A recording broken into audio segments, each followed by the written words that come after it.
the mission to keep as many men on as many guns for as long as possible. We called him Doc.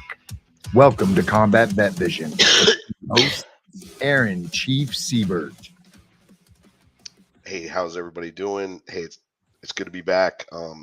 This is Combat Vet Vision. This is where I get to kind of tell my story, tell the stories of combat vets that get on here, our sponsors, supporters, and volunteers, some of their stories, some of the things that goes on, um, things that are going on in our lives, things that have affected us, how we've seen combat, how we've come back and kind of um, dealt with it, and how we're dealing with it now in society. This gives us a chance, a platform to kind of tell a story the way that we'd like to tell it, the way that we see it, the way that we understand it, the way we believe it. There's a lot of things out there uh, that you're getting word from different avenues of politics to all kinds of other things. I have a segment called Politics I'm Out, but this is just kind of give you an update, information wise, why I do this, what this is about, and the reasons um, laid out that kind of specify um, directions that we might be going. Um, I definitely like helping combat vets out. That's something that it personally helps me. It helps me understand myself. I feel like as I talk to combat vets throughout the weeks, months, years, it's not just um, a way of doing things. It's a camaraderie that has been built since the beginning of boot camp and beyond. I'm getting over a cold, so forgive me. I'm just like a little bit messed up from the coughing, and my voice is a little bit out of whack. But I just wanted to kind of briefly talk about some things today and give you guys some information about what it is that I do. And I talk about it a little bit, but the reasons that I do it is because it helps me. It ultimately helps me uh, understand, feel good about my life. It gives me direction. It gives me purpose. So when I talk to these combat vets, I also get a lot of feedback from them. I get a lot of puzzle pieces put together that help me kind of understand to articulate some of the thought processes that pass around in my mind, and some of the things that I might be going through that I might not have understood in any other way or form. So to get that kind of feedback, that peer-to-peer mentorship has been super important to me. Um, and the major source of this peer-to-peer mentorship comes from the PTSD Foundation of America, running these peer-to-peer mentorship warrior groups that are super important. Um, so I want to give you an update about them. The PTSD Foundation of America out of Houston, Texas, and in Houston is our headquarters for this. We have multiple different areas throughout the United States that run warrior groups, peer-to-peer mentorship deals, really reaching out and touching these guys and helping them understand and come together with this camaraderie. And um, that camaraderie equals help. And I try to get away from using the help word these days because a lot of people don't need help. They don't want help. They're not ready for the help. But they do understand camaraderie, and they seem to really be missing and lacking that. So if you tell them that they need some camaraderie and this is a good place to get it, then you are correct. Uh, Fortunately, the guys that are really doing bad off, that are about to be homeless, that are homeless, that are really wanting to get help, getting off the drugs and alcohol, they need to really push to get sober, and then we get them to Camp Hope, and they can stay there for 6 to 9 months, go through a process, and then get out and come back into society and hopefully have something more positive to offer. So you got a lot of guys going through veterans courts across the United States that can get actually sentenced to Camp Hope. Their sentence can be reduced after going through this kind of process. Um, Camp Hope is our headquarters in Texas, but it is our facility that has about 100 plus bed facility, right around 100, 110 max maybe, that they could probably facilitate. And we're almost at max all the time. But guys are going through the process. They're getting going through all their programs, and guys are leaving and new guys are coming there a lot. But as we're going through, and we've done this for a good amount of time now, 10 years. We're at 10 plus years with Camp Hope. We are now moving into another phase of that at Camp Hope, of actually having a uh, clinical type setting there for them. So we have a clinic director that's actually going to be working on some new courses of action. Clinicians will come in. We'll start working on some other things. We're still going to have this peer-to-peer support piece, and doing exactly what we're doing. But we've always stepped up our game, and now taken on some other challenges that are obviously gonna push in some other positive directions. I just wanted to cover that piece a little bit, and I also want to cover, that I am also part of the Warrior Built Foundation, and doing a lot of really interesting, cool things with Warrior Built. If you look at the Warrior Built Foundation, it's vocational recreational support for our combat vets. This is like the guys, they put a race car together, they work on a race car, they put a motorcycle together, they work and they race this motorcycle. They're heavily involved in a lot of things. Uh, but then they go out and they do some races across the United States and in Mexico, do the Baja 1000, the 500, the 250, depending on what's coming up and what's on the agenda. We either do them all, or we do some, or we do one. But we're doing some races throughout the year and knocking that out. Thanks to all the sponsors that have helped that program. Thanks to all the sponsors that are helping out the PTSD Foundation of America's programs as well. We couldn't do it without the sponsorships. Couldn't do it without all this other stuff. And Warrior Built having this vocational recreational piece, it's kind of a really cool saturation to the combat vets getting that camaraderie piece.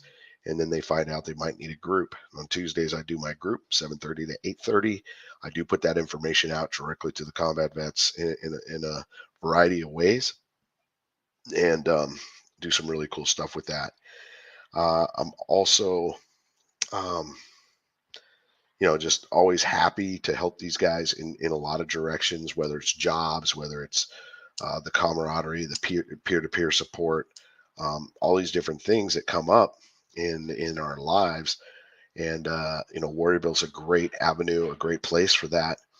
I do most of this stuff online. I reach out to a lot of combat vets through social media, through phone calls, direct phone calls. Sometimes I don't have enough time in the day to hit up everybody I'd like to. And being sick, I haven't been as motivated this last week as I have in the past. So I'm hoping this will go away pretty soon, and I'll be back at it full force. But I do like to spend my time reaching out in a lot of different ways. I also have a virtual office. A lot of people are getting all tuned up with the metaverse and all these different things in the metaverse, all these different kind of ideas. I will say Verbella.com is an awesome avenue for that. Verbella.com has given us a office space for the PTSD Foundation of America, which I utilize and go in there and do some outreach, reach out across the world inside there, because there's a lot of people from all over the world coming in there. I will say EXPI, who owns it, is the parent company to this, is a real estate company that does some really good business, and they actually, when 2008, created this kind of environment. So when the market crashed, they still had a place to go, and all their employees operate out of this environment. They then created this Verbella part, which is a separate world than what EXPI has. And it has about 350, 400 companies in it that operate out of there daily. A lot of these are entrepreneurial companies doing a lot of different things. But it's very interesting to see the direction that this is going for some companies, for some people. I will say I do look forward to, at some point, they do have these expo halls that are really awesome. The expo hall is set up so that you could run your expo. You could be in there and have your stuff shining up on on all the different windows, and people can step up into your booth and have a private conversation with you. It's very realistic to how the real world works. It's three-dimensional sound and three-dimensional views. You can use VR goggles with it if you want. So I like having this as a tool, but I will say that tool will become super valuable when a lot of businesses that you've seen on storefronts in the real world actually start having storefronts in the real world, in the virtual world. That's when I think a lot of things will change. So if you came into a shop and you can walk by it and see the name, and then go right in there and talk, I think that's going to be a super valuable piece. It's almost like they need to have a never-ending virtual the convention center always open so that people can walk right up and you might be able to talk to somebody. That's a real person on the other side of that if there's a person standing there. So it'd be interesting to see how that works out in the future, but I'm definitely always happy to be in there doing some stuff. The other thing I want to say, about Warrior Built, they're having an event coming up, and that event is coming up October 1st on Saturday, and it'll be $10 if you want to come up for this awesome annual car show, motorcycle show. There'll be vendors, raffles, food, and this is going to be at the Lake Elsinore shopping centers up there at the outlet centers. The funds are going to help not only Warrior Built Foundation but Mission Canine. So it'll definitely be helping out some of that, and that's put together by Sam Roybal and his family. Sam Roybal lost his son in the shooting in 2017 in Vegas. His son was actually a combat vet. Never had the opportunity to meet him personally. I do know some veterans that do know him from Warrior Built, but he never had the opportunity to enjoy some of the things that Warrior Built, the PTSD Foundation, has to offer. But Sam Roybal has been a staple of Warrior Built and the PTSD Foundation for some time, and it's going to be awesome when he puts this whole thing together. So looking forward to seeing how that all pans out. But that's literally in 5 days. If you want to set up a booth, if you want to do something like that, get a hold of me. Get a hold of Sam Roybal. Please check out the flyer that's being out there. You can see it all over my Facebook, Warrior Built's webpage, a whole bunch of other stuff. So I just want to put that out there. Sorry about that. And then let's see here.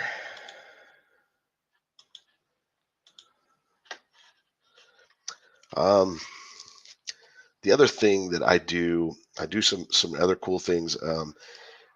Obviously, this podcast, this is another part of what I do, and the other piece is Mission Alliance has came on deck for. I've known them now. Well, not Mission Alliance by itself, but the people of Mission Alliance that have put this together. They put together a study that basically follows veterans during COVID-19, and they wanted to get some input as to how COVID-19 affected us as veterans dealing with PTSD. And so I put together a team of guys and gals that may take part of that throughout this last year. Running 2 warrior groups every other month to kind of discuss these questions that we put together as a study for veterans suffering during PTSD during COVID.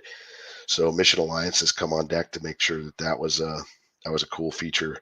And this life that I live is kind of, it's my life every day. And it's just some people ask about Memorial Day, Veterans Day, different Memorial Days throughout the year that we memorialize different things. 9/11, it's an everyday occurrence for me.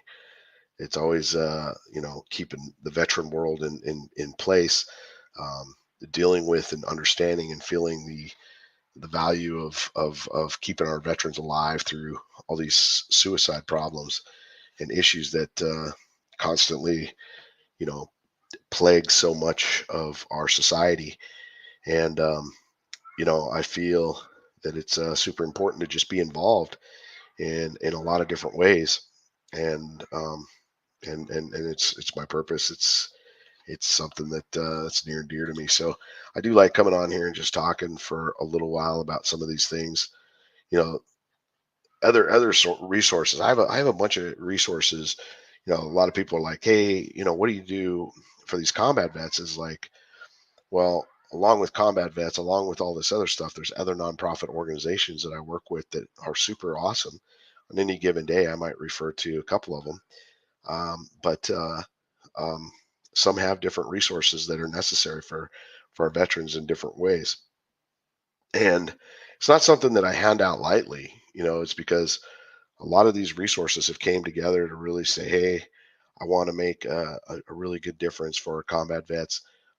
But how do you truly vet these guys out? Well, I get their DD 214. I go through a lot of processes. Not only am I helping combat vets, but I'm helping veterans out too. And so some of these opportunities, they also exist for our veterans. And I put those guys, I give those guys the same opportunities to kind of get together with some of these resources, whether it's getting your benefits, going on certain trips, doing certain things. I want to say, it's really awesome to see when guys go on some of these events and they actually come back and say, hey, that's a great organization. This is a good organization, and get that feedback, because I can't do it all myself. I just don't have enough time as I do all these things that I do.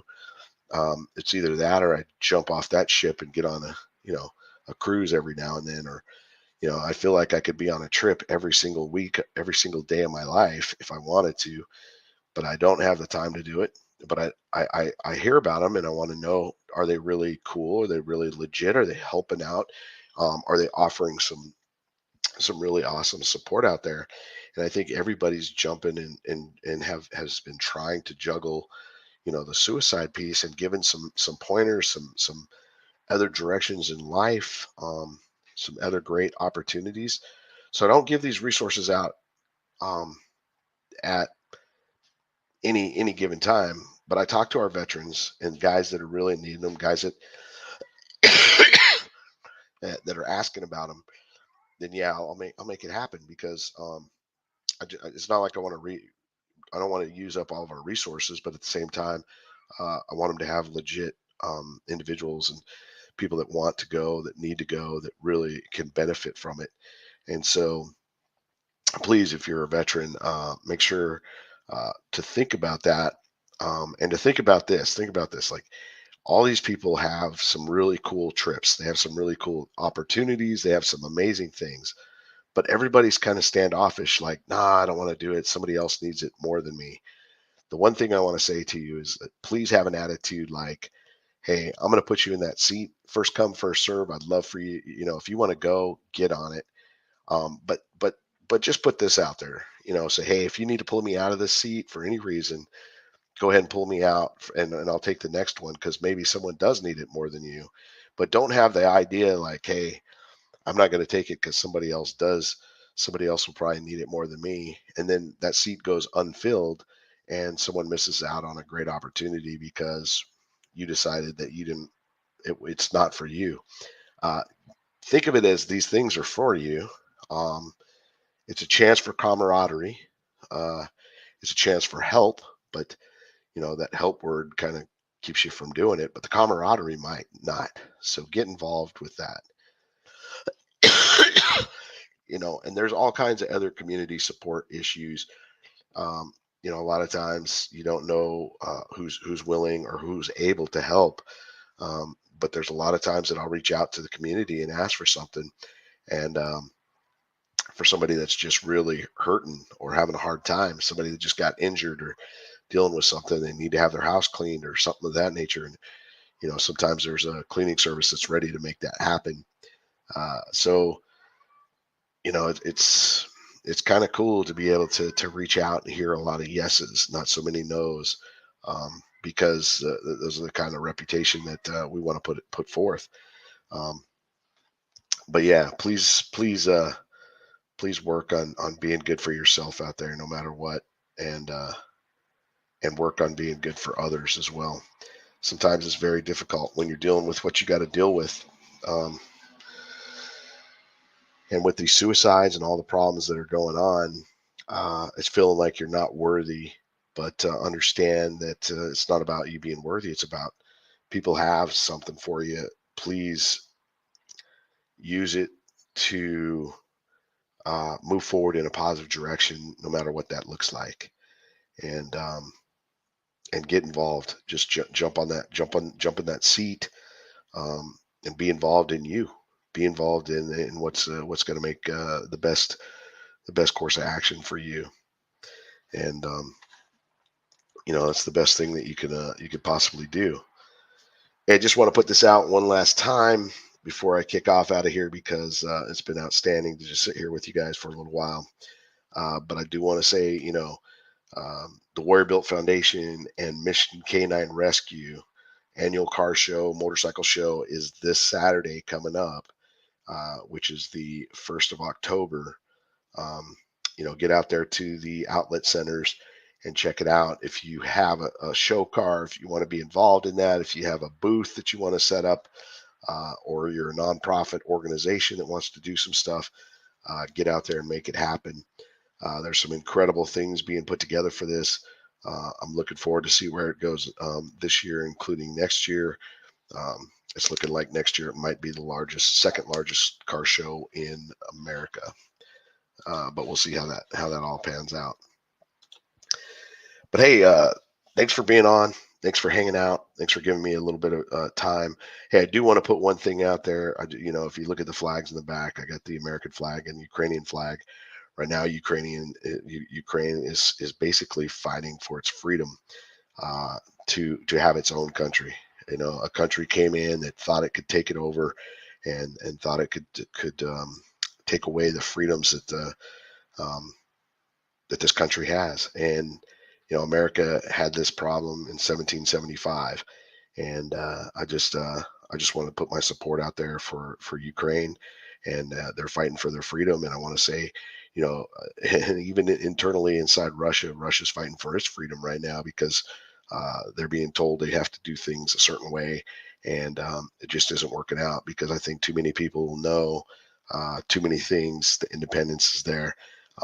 I'm sorry that this world has fallen apart to the violence, but it takes sometimes violent men have to stand up to violent men in order to fight this. And I want to say, when you understand that combat, that scenario, when Ukraine gets done fighting this fight, they're going to have a lot of things to think about, and they're going to start dealing with the PTSD issues that America has dealt with, because I don't think they've had the time to deal with all their losses. Russia's going to have that same problem too, but they shouldn't have came across that line. I will say this: in order for us to have fought and fight and really fight, you have to become part of the enemy. You have to become like them. You have to, in the mentality that you're going to go head to head with them, and you have to become this creature that's not so recognizable in society, because there's no place for it when you come home. So hopefully when you're home, those of you that are, please make the best of it. Understand that might not have any relevance or any place in society, but what it does have is new direction, positive and negative. Find the positive. Stay with the positive. Till next time, hey, this is Aaron Siebert signing off. Strength and honor. Out.